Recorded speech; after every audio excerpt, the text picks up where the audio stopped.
નાગબાઈનો પૌત્ર નાગાજણ રાનો સૌથી ખાસ મિત્ર બની ગયો છે. તેના કસુંબા વગર રાજાની સવાર પડતી નથી. દીકરાનું રાજમાં આવું માન હોવા છતાં માં નાગબાઈને શેની ચિંતા થાય છે, તેમને કઈ વાતનું દુઃખ છે, તે વાત જાણવા જુઓ આ વિડિયો. નાગાજણ ભલે નાગાજણ એવી વાહ વાહ આખી 9 સોરઠમાં બોલતી હતી.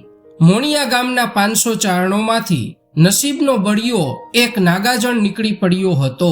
નાગાજણના તકદીરની ડગડી ફાટી પડી હતી. ઓહો હો, નાગાજણના હાથનો કસુંબો રા પીવે ત્યારે રાનું સાચું સવાર પડે. રોજ પ્રભાતે ઉઠીને હંસલા ઘોડા પર ચડી નાગાજણ જૂનાગઢ જાય તે છેક રાતે પાછો વળે છે. સૌને ગમતી એ વાત એક જણને અણગમતી થઈ હતી. સૌના મોંમાં વાહ વાહ ત્યારે એક જ માનવીના મોંમાં નિશાસો. સૌ નાગાજણને ખમા ખમા કરે ત્યારે એક જ જીવને ખોડીએ નાગાજણ જૂનાગઢ ગયે શ્વાસ ન રહે. એ માનવી પણ પાછું કોઈ ત્રાહિત ઈર્ષાળુ હરીફ નહીં. નાગાજણની જ ઉછેરણહાર ને પાલનહાર. નાગાજણના બાળો ત્યાંથી જેને હાથ બગાડેલ ને નાગાજણના જેને ગુમૂતર ઉપાડેલા તે દાદીમાં નાગબાઈ પોતે જ. પેલી જ વાર જ્યારે નાગાજણે વધાઈ ખાધેલી કે આય સોરઠનો રા મારા પર સ્નેહ દાખવે છે, ત્યારે જ આઈ નાગબાઈનું મોં પડી ગયું હતું. એક અમંગળ વેણ એના હોઠને ફફડાવીને હૈયામાં પાછું વળી ગયેલું ને એ ખૂબ મુસીબતે એટલું જ બોલ્યા હતા કે હોય ભા, રાજા છે ને ત્રૂઠે ને રૂઠે. તે પછી 4-6 મહિને રાનું તેડું આવેલ ત્યારે પણ આઈ નાગબાઈની જમણી આંખ ફરકી હતી. નાગબાઈના જમણા અંગે ધ્રુજારી મારી હતી ને નાગાજણ ઘોડો શાબ્દો કરી આઈ આશીષ દિયો એમ કહેતો ઊભો રહેલ ત્યારે દાદીમાએ સામું જોઈને ફક્ત એટલું જ કહેલું કે હા બાપ, જોગમાયા તમને હિમખીમ પાછા પોગાડે. એથી વધુ કશું જ નહીં. સિંદૂરનો એક ચાંદલો પણ આઈએ બેટાને કપાળે ચોડ્યો નહોતો. ત્યાર પછી તો નાગાજણે આવીને રાના જ્ઞાનની, ડહાપણની, વિદ્યાની, સન્મતિની કઈ વાતો કરી. આઈ ફક્ત મૂંગે મોએ એ વાતો સાંભળી જ રહ્યા હતા ને એટલું જ કહી લેતા કે સારું બાપ, જોગમાયા સૌની સન્મતિ સાબુત રાખે, એની સન્મતિનો દીવો બળતો જ રહે એવી શીખ સલાહનું દિવેલ રાના અંતરમાં પૂર્યા કરવા ચારણનો ધર્મ છે. આપણે તો આઈ સ્વાર્થ થોડો છે. આપણે કાંઈ એના શીખ સરપાવ જોતા નથી. આપણું તો અજાચી વ્રત છે. સાચું બાપ, નાગબાઈ ધરતી ઢાળું જોઈને જવાબ દેતા.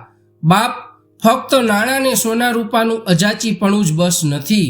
રાજવાડામાં આપણી બેઠ ઉઠ પણ આપણને બગાડનારી બને છે. રાજાનો પ્રેમ છે એ પણ એક જાતનું સોનું જ છે ને એ સોનું સાચા સોના કરતાં વધુ ચડાવે છે. એ પ્રેમ જ સાચી વાત કહેવાની વેળાએ આપણા હૈયા ઉપર ચડી બેસી આપણને શરમમાં નાખે છે. માટે બાપ, સાચવીને ચાલવું. વાલા વચ્ચે જ્યારે વેર થાય છે ત્યારે એ વેર તો વેરી વચ્ચેના વેરને ટપી જાય તેવું બને છે. નાગાજણને નવાઈ થતી હતી. દુઃખ પણ ઘણું લાગતું હતું. આવા દેવરાજાની મોહબ્બત પણ માં કેમ સહી નથી શકતા? ઘડપણ છે ખરું ને? એમ કરતે કરતે તો નાગાજણને જૂનાગઢના તેડા મહિને 15 દિવસે, અઠવાડિયે ને પછી એકાંતરે આવતા થયા. પછી તો આઈ પાસે જઈને વાતો કરવાનું નાગાજણે છોડી દીધું. આઈને ફક્ત જાઉં છું એટલું કહીને પોતે ઘોડો પલાણતો થયો ને આઈ નાગબાઈ પોતાનાથી કદાચ કાંઈક હીણું વેણ બોલાઈ જવાય તે બીકે નાગાજણ ભાની જવા વેળાએ એવા કામે ચડી જતા કે મળવું જ ન પડે. બને ત્યાં સુધી નાવા જ બેસી જતા. ઢોર ઢાંખણની સંભાળ નાગાજણના હાથમાંથી છૂટી ગઈ. ખેતરડા પાદરડા પણ નાગાજણના હાથની વ્યવસ્થામાંથી નીકળી ગયા. આઈ નાગબાઈએ નાગાજણ ભાને કાંઈ કેવું કરાવવું જ છોડી દીધું. એક પોતે હતી, બીજી નાગાજણની વહુ હતી. બેય મળીને વ્યવહાર સંભાળવા લાગ્યા. નાગાજણ ઘેર પાછો આવે ત્યારે ઘરના ઢોરને ધણીની ઘ્રાણ આવતી. અગાઉ તો નાગાજણ એ બધાને જાતે સીમમાં લઈ ચારતો ને પહર છોડતો. તે દિવસના હળી ગયેલા પશુ એના હાથ ચાટવાની હોશે કોઈઢમાં પગ પછાડતા ને ભાંભા કરતા, પણ નાગાજણની એ ટેવ છૂટી ગઈ. જે મૂંગું દુઃખ આઈ નાગબાઈને હૈયે હતું તે જ દુઃખ હતું આ ઢોરોને હૈયે. નાગાજણ રાની વતી દેશાટણે પણ ઉપડવા લાગ્યો. નાના મોટા રાજ રજવાડામાં પણ એ જાણીતો ને માનીતો થઈ પડ્યો. એની સલાહો પૂછાવા લાગી. આય ગામ ગામના લોક નાગબાઈ પાસે આવીને વધાઈ દેવા લાગ્યા. આ તો ભારી મેળ મળ્યો. ગંગાજળીઓ રાજાને દેવી ઘરનો ચારણ, આમાં તો દેશનું કલ્યાણ છે. તો સારું બાપ, એટલું બોલીને આઈ ચૂપ રહેતા. એને કદી આ સંબંધનો પોરસ આવ્યો નહીં. એના ઉમળકા બહાર દર્શાણા નહીં. એની આપદા પણ બહાર નીકળી નહીં. એણે અસલની રીતભાત પણ છોડી નહીં. ઢોરમાલ છોડીને એ પોતે જ પાણી પાઈ આવતા. છાણ વાસીદું પણ એ જાતે જ કરી લેતા. નાગાજણે ઘણી ઘણી માથાકૂટ કરી કે હવે આ અવસ્થાએ શા સારું વળગણ રાખો છો? કા માલ ઓછો કરી નાખો ને કા હું માણસો રાખી દઉં. ના બાપ, એમાં ક્યાં ઘસાઈ જાય છે ને ઢોર કાંઈ પારકા માણસ હથું મુકાય? એ તો જીવતા જીવ છે, કુટુંબીઓ છે, છોરુડા છે ઘરના. થોડીવાર રહીને નાગાજણે બીજી વાત પૂછી. આઈ રાને વરસ ઉતરતા જાય છે. હા બાપ, આખું તો કોનું બેઠું રહે છે? વાહે પીણ દેતલ કે વંશ રાખતલ કોઈ નથી. બાપ આઈ હસ્યા. એ વાતનો ઈશારોય આપણાથી ન કરાય. રાજાને એવું ઓસાણ દેવું ઠીક નહીં. પણ કુંતાદેએ પોતે જ કાકલુદી મોકલી છે કે રા ફરી પરણે. એવી સુજાણ થઈને સ્ત્રીનું ખોડિયું છે ના, એને આ મમત મૂકી દેવાનું મું વતી ભણજે ભા.